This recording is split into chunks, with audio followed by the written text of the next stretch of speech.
जय श्री राम। बालकांड अध्याय 21। रंगभूमि में दशरथ जी के पुत्र पधारे हैं। यह सुनकर नगर के स्त्री पुरुष सभी तमाशा देखने के लिए चल पड़े। बालक और वृद्ध तथा अंधे और पंगु भी निहोरा कर रहे हैं। दोनों भाई नीले और पीले कमल, सुवर्ण एवं मकरंद मणि तथा मेघ और बिजली के से वर्ण वाले और रूप के सार स्वरूप ही हैं। वे स्वभावतः ही सुंदर हैं। उनके और राम और लक्ष्मण ये मनोहर नाम है तथा जैसे गुण सुने गए हैं वैसे ही राजकुमारों में सिरोमौर है। उनके चरण कमल के समान हैं। जंघा, जानु और कटी प्रदेश बड़े सुंदर हैं तथा कंधे विशाल और भुजाएं बड़ी बलशालिनी हैं। वे अति सुंदर तरकस कसे हुए हैं तथा उनके कर कमलों में अति मनोहर और कठोर धनुष बाण शोभित है। उनके कानों में सोने के कर्णफूल, गले में सुंदर यज्ञोपवीत तथा शरीर में अच्छे अच्छे छोरों वाले पीताम्बर सुशोभित हैं। उनके नयन कमल के तथा मुख चंद्रमा के समान है। सिर पर चौतनी टोपियां हैं तथा नख से लेकर सिख पर्यंत प्रत्येक अंग में ठौर ठौर पर ठगौरी है, अर्थात प्रत्येक अंग चित्त को ठग लेने वाला है। सभा श्रेष्ठ सरोवर के समान है तथा वहाँ एकत्र हुए लोग कमल एवं चकवा चकवी तुल्य हैं। वे राम, अज्ञानी और द्वेष मानने वाले राजाओं के चित्त, जिनमें से कुछ उल्लू के समान और कुछ कुमुद और चकोरवत जान पड़ते हैं।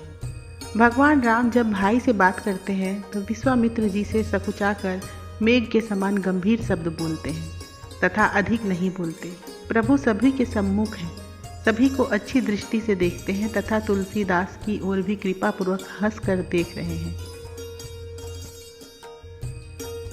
अंग रखा पहने आगे पीछे चलते बड़े शोभायमान जान पड़ते हैं। ये अच्छे से भी अच्छे हैं और अच्छे भावों से भाते हैं। इनके शरीर श्याम एवं गौर वर्ण है। ये महाबाहु और महान वीर हैं तथा इनके कटी प्रदेश बाणयुक्त तरकश और हाथों में धनुष शोभायमान है। ये देखने में बड़े ही कोमल, सुंदर और अतुलित बलशाली हैं। इन्हें विश्वामित्र जी ने अति सुंदर ढंग से धनुर्विद्या सिखाई है।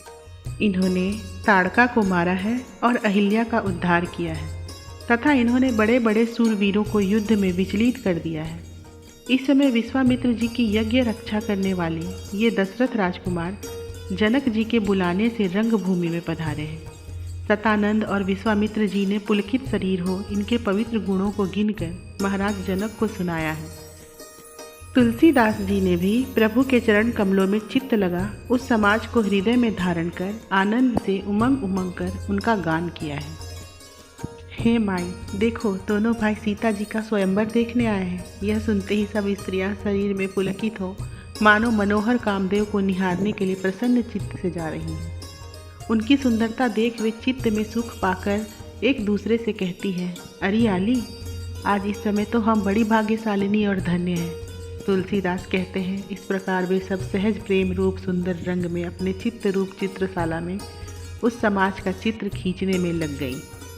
अरे सखी, जब से राम लक्ष्मण दृष्टिगोचर हुए हैं तब से उन्हें देखने वाले जनकपुर के लोगों की दशा ऐसी हो गई है मानो विधाता ने अनेक विदेह बनाए हैं। इसी समय धनुष यज्ञ की सुरम्य भूमि में कौतुक से ही दोनों भाई आ खड़े हुए, मानो छवि रूप देव सभा के कामदेव के दो मनोहर कल्प वृक्ष सौंदर्य रूपी फल से फलित हुए हैं। अरे, इनका मुख देखते ही सारी कामनाओं की वृष्टि करता है और चित्त में प्रीति तथा आनंद भरकर उसे आकर्षित कर लेता है। तुलसीदास कहते हैं, सभी लोग महाराजा जनक की प्रशंसा करते हैं कि इस समय महाराज को अच्छा दांव हाथ लगा, उनके पासे बहुत अच्छे पड़े हैं। अरे सुमुखी, तनिक चित्त लगा कर देख तो, इन राजकुमारों की मनोहर मूर्ति रचने की रुचि करके विधाता ने कितना परिश्रम किया है। अरे, नख से सिख तक इनकी सुंदरता देखकर जितना सुख होता है वह कहाँ नहीं जाता। इस श्याम छवि रूप अमृत को भरने के लिए तुम अपने नेत्र कमल रूप कलशों को खाली करो। मेरे विचार से तो इन्हें बुलाने के लिए ही जनक जी ने इतना ठाठ बाट रचा है। तुलसीदास जी कहते हैं, सीता जी के माता पिता का बड़ा भाग्य है, भगवान निश्चय ही धनुष तोड़ेंगे। अरे सखी, जब से राम लक्ष्मण को देखा है तब से जनकपुर के नर नारी एक टक रह गए हैं। उन्हें पलक मारने की मानो कोई कल्प बीत जाते हैं।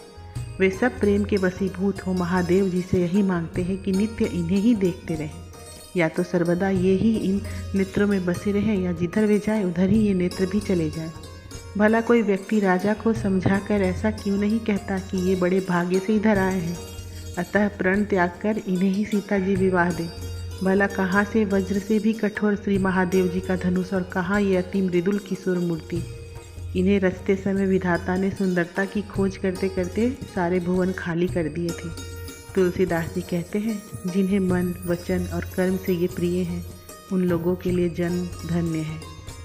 अरे सखी सुन, महाराज जनक ने बड़ा ही अच्छा किया है। देखो, उनकी कृपा से ही महाराज दशरथ इनके दोनों राजकुमारों को देखकर नगर निवासी जीवन धारण कर रहे हैं। मेरे कहने से विश्वास कर, चित्त को संदेह बस क्यों करती है। या महादेव जी का धनुष तभी तक दिखता है जब तक रघुनाथ जी इसे नहीं लेते।